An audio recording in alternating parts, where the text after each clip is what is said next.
A partir desse momento, estaremos transmitindo para a comunidade espírita de Ponte Nova e região, palestra realizada por Neide Coelho Moreira, da Associação Espírita Beneficente Júlio Bravo.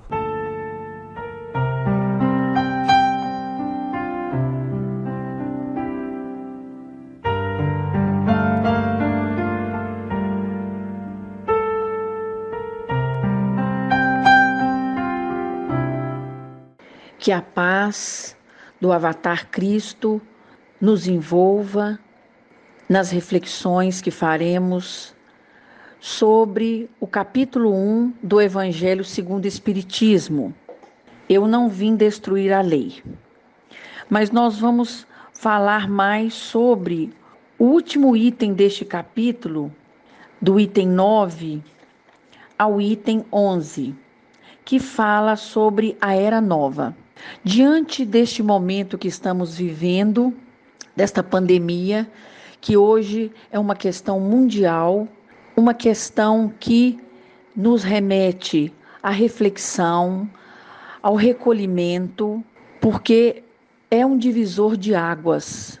É um momento importante e grave que nós vivemos atualmente.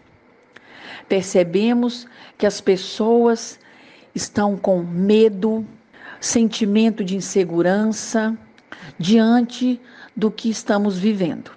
Então, neste capítulo, vem falar que das 3 revelações, na verdade. A revelação Moisés, não é? Que é a primeira revelação.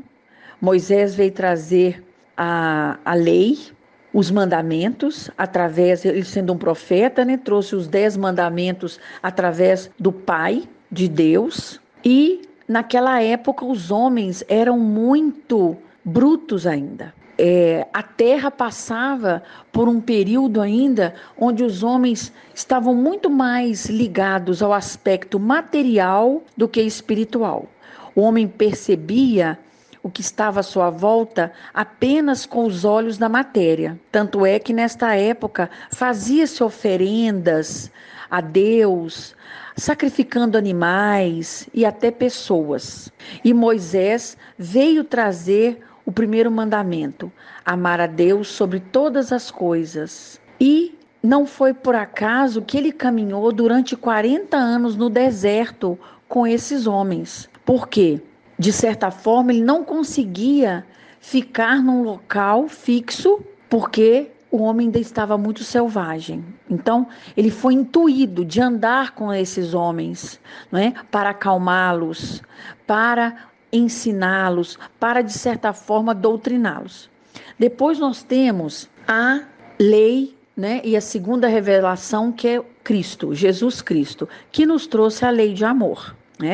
Amar a Deus sobre todas as coisas, e ele completou, e ao próximo como a ti mesmo. O Cristo vem trazer uma nova mensagem, porque aquele homem da época de Moisés não conseguia compreender como perdoar, como amar o inimigo. O Cristo esteve aqui há 2 milênios e ainda não compreendemos esse ensinamento dele. Amar a Deus sobre todas as coisas e ao próximo como a si mesmo. Então, Cristo vem trazer a lei do amor, não é? A lei da solidariedade, não é? Da empatia, do viver no coletivo, de pensar no outro, de colocar o outro nos projetos, da justiça realmente dita, onde todos têm o necessário. Não é que todos são iguais, mas todos têm o necessário, uma vida digna, uma vida mais, como é que nós podemos dizer, mais tranquila diante dos acontecimentos terrenos. E a terceira lei, que é a terceira revelação, que é da doutrina espírita, né? Que é o Consolador prometido por Jesus, que vem nos esclarecer de uma forma maravilhosa. Entendemos com muito mais clareza o que está acontecendo atualmente quando já estudamos a doutrina, quando já compreendemos a vida por outro prisma. E por que nós falamos que o olhar se dá por um prisma diferente? Devido aos pilares os 5 pilares da doutrina espírita. O primeiro pilar é a existência de Deus. O segundo pilar, a imortalidade da alma. Sobrevivemos após a morte. Apenas o corpo morre. Continuamos a existir. A reencarnação, pluralidade das existências. Já estivemos aqui muitas vezes e retornamos. Aqui é uma escola, onde estamos vivendo um momento importante para o nosso aprendizado, para o nosso crescimento enquanto seres imortais. A comunicabilidade dos espíritos, não é? Esse contato dos invisíveis com os visíveis, que se dá de várias maneiras, mas pela doutrina espírita, através das reuniões mediúnicas, através dos médiuns. E a pluralidade dos mundos habitados, não é? Não é só na Terra que existe vida, mas com certeza o universo é habitado por seres menos evoluídos, mas também por seres muito mais evoluídos. Porque se nós pensarmos, o Cristo esteve aqui há 2000 anos, ele já era um Cristo. Passado 2000 anos, como será que o Cristo está? Com certeza, a sua luz ainda é maior.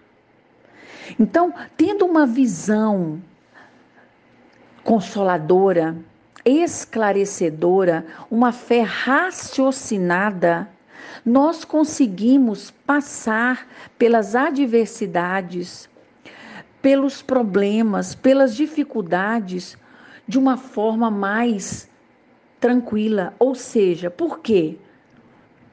Confiamos, entendemos. Porque, vejam bem, o que está acontecendo atualmente? A espiritualidade permitiu. O Cristo é o nosso governador. Com certeza, tudo isso foi permitido.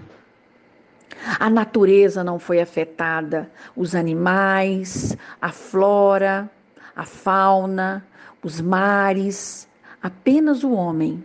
Por quê? É o homem que precisa de parar, refletir, para entrar na nova era, não é? Nós estamos num fechamento de ciclo, saindo de um mundo de provas e expiações para adentrar ao mundo de regeneração. E qual que é a proposta? Nós precisamos de melhorar enquanto pessoas, enquanto ser imortal, no sentido de percebermos aonde está o verdadeiro tesouro. O que é realmente importante nesta existência carnal? Percebe? Nós estamos aqui de passagem, mas temos que tomar muito cuidado porque a vida nos convida a todo momento a nos distrairmos. Eu gosto muito de um pensamento de Jung, Carl Gustav Jung. Quem olha para fora sonha, quem olha para dentro desperta. Precisamos olhar para dentro para despertarmos e adentrarmos nesta nova era que é o mundo de regeneração. Então, é importante esse parar. Percebemos que o que mais foi afetado? O capitalismo, o poder, o dinheiro. Por quê?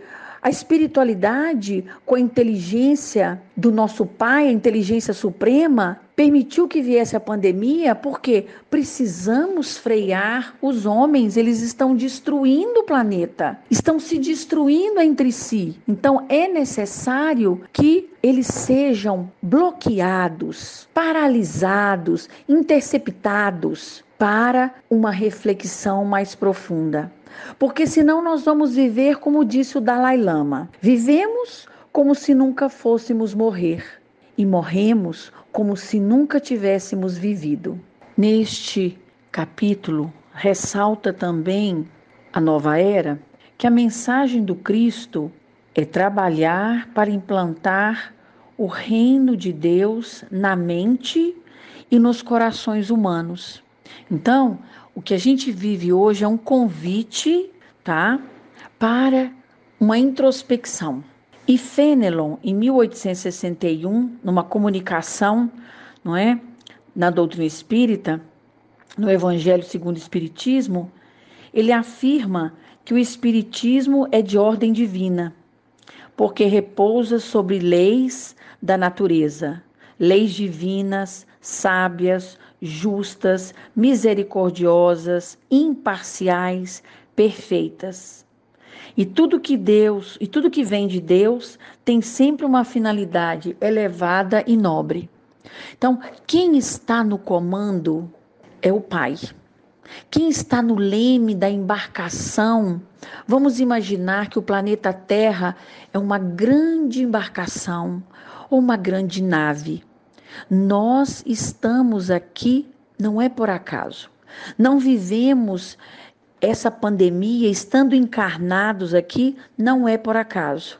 Não é? Temos um compromisso com esse tempo, com esta época, com esta geração. E é uma forma para aproveitarmos este momento. Quando acontecem situações mais impactantes, eu sempre me lembro, quando eu estudei e li, há 2000 anos, Lívia, os cristãos. Lívia foi a esposa de Publio Lentulus, que depois veio a ser o mentor espiritual de Chico Xavier, Emmanuel. Lívia, diante de toda aquela confusão, da incompreensão dos homens, não percebiam como que era o avatar, quem era o Cristo realmente, ela estava atenta, sofrendo. Joana de Cusa, que depois veio a ser Joana de Ângeles, também atenta ali aos ensinamentos do Cristo. Estevão, irmão de Abigail, que também fora, durante um período, cunhado de Saulo de Tarso, que depois se transformaria em Paulo de Tarso. E também Abigail, atenta aos ensinamentos, refletindo profundamente.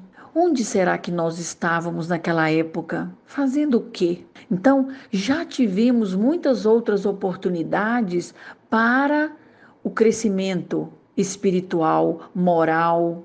E agora estamos vivendo este novo momento da pandemia, esse momento mundial. E aí, vamos olhar para dentro de nós. O que eu posso fazer? Como que eu posso melhorar? Porque os desafios aumentaram com a pandemia. As preocupações financeiras, a convivência mudou, filhos voltaram para casa, casais começaram a conviver mais tempo juntos, o aspecto financeiro se modificou, as rotinas se modificaram, temos que andar de máscara, percebendo a nossa respiração, controlando a nossa respiração, para dar conta de ficar de máscara. Tudo isso é para que a gente possa refletir. E imaginem a alegria que nós vamos ter quando isso tudo passar. Mas vamos aproveitar este momento. Não vamos negar, procrastinar, fazer de conta que não está acontecendo nada, né? Como diz o Rossandro, tem pessoas que estão passando pela pandemia como se tivessem o tempo todo sob o efeito do Lexotan. Não estão percebendo o que acontece ou o que está acontecendo no mundo. É um convite, mas olha só, é um convite individual. Nós temos que olhar para nós, para dentro de nós, e não para o que o outro está fazendo, o que o outro está pensando, o que o outro está imaginando. Não. Vamos voltar este olhar para dentro de nós. A doutrina espírita veio numa época em que a ciência florescia, a tecnologia florescia. Como hoje, nunca tivemos tanta tecnologia, mas essa ciência tem sido conduzida pelos homens para um bem-estar material e, com certeza, desprezando a sua parte espiritual. E o que ocorre? Isso vai facilitando a expressão do egoísmo e do orgulho. Então, na ciência, claro que hoje nós temos alguns exemplos de gigantes. O Amit Goswami, Dr. Amit Goswami, não é? Que trabalha com a física quântica, que era um ateu, inclusive. E hoje ele fala de Deus através da física quântica. Temos também o Frijó Capra, o tal da física, que é também hoje um autor, um cientista muito respeitado. Temos o Dr. Luiz Sérgio, que trabalha na USP, inclusive as pesquisas dele são todas voltadas para a mediunidade. Ele tem um laboratório dentro da USP e ele trabalha para a comprovação da mediunidade no âmbito científico. Temos também o Dr. Alexander, na Universidade Federal de Juiz de Fora, no Departamento de Espiritualidade, e muitos outros que, através da ciência, buscam levar para os indivíduos esta visão, unindo a ciência e a espiritualidade. René Descartes fez a cisão, a separação. Ciência fica a cargo dos homens, espiritualidade a cargo das religiões. Mas isso vem sido quebrado de uns tempos para cá.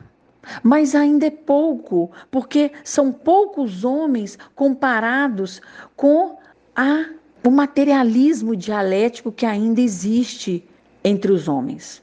Mas há várias estrelas, vários homens que são como faróis, para que eles venham aqui para nos ajudar, para nos orientar, para demonstrar através do exemplo o amor do nosso Pai. Então, vejam bem, os homens chegaram a resultados jamais vistos no que diz a respeito à ciência, às artes e ao bem-estar material. Mas nós também nunca vimos tanto adoecimento psicológico, emocional. Como o homem está doente, como que o conforto material, não é? A tecnologia que está à nossa disposição não contribuiu para o crescimento moral do homem. Então, o homem hoje está muito mais adoecido. Ele não consegue administrar as emoções dele.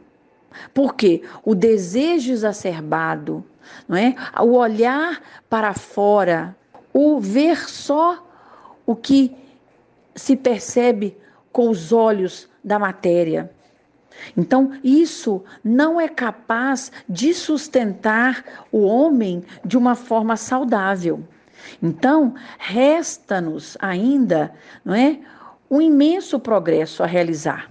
Né? Fazer reinar entre os homens a caridade, a fraternidade, a solidariedade, para nos assegurar o quê? O bem-estar moral. É esse o grande objetivo da nossa vida, da nossa existência. Podemos observar os homens que mais amam, quando eu falo homens, são homens e mulheres, tá? Os indivíduos que mais amam são os mais felizes. Se nós pegarmos agora o exemplo de Divaldo Pereira Franco, aos 93 anos, o trabalho que ele desempenhou, que ele desenvolveu durante toda a vida dele, ele está feliz, ele está saudável, né? Acompanhamos ele através do Instagram, sempre fazendo palestras de dentro da Mansão do Caminho. Então, vamos refletir. Este momento em que vivemos, ele é muito importante. E finalizo com o pensamento do Dr. Viktor Frankl. Ele foi o criador da logoterapia e ele resistiu a 3 campos de concentração nazista. E ele tinha uma frase muito importante e real. Se você tiver um porquê, você descobrirá quase todos como fazer. Então, quando nós temos um objetivo nobre na nossa vida, nós conseguimos superar e transpor os obstáculos. Que Jesus nos ampare, que Jesus nos envolva para que estejamos tranquilos e confiantes, porque este momento vai passar. E lá na frente teremos crescido enquanto pessoas. Boa noite.